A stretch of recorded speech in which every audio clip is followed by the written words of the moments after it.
క్రీస్తు మన కొరకు చనిపోయెను.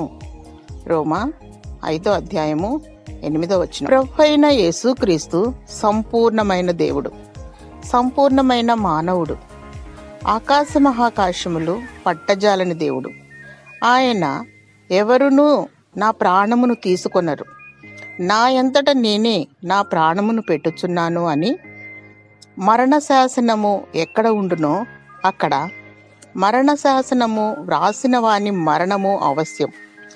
ఆ శాసనము వ్రాసినవాడు మరణము పొందితేనే చెల్లును. వ్రాసినవాడు జీవించి ఉండగా ఎప్పుడైనా చెల్లునా? మరణ శాసనం వ్రాసింది ఆయనే, చనిపోయి తిరిగి లేచింది ఆయనే. గెత్సెమనే తోటలో మాదిరిని నేర్పుటకు ప్రార్థించాడు. శోధనలో మెలకువగా ఉండి ప్రార్థించుము. విశ్వాస జీవితంలో విజయం కొరకు ప్రార్థించుము. దేవుని రాకడ కొరకై సిద్ధపాటు కొరకై ప్రార్థించుము. దేవుడు నీ మొరను ఆలకించి నిన్ను దీవించునుగాక. ఆమేన్.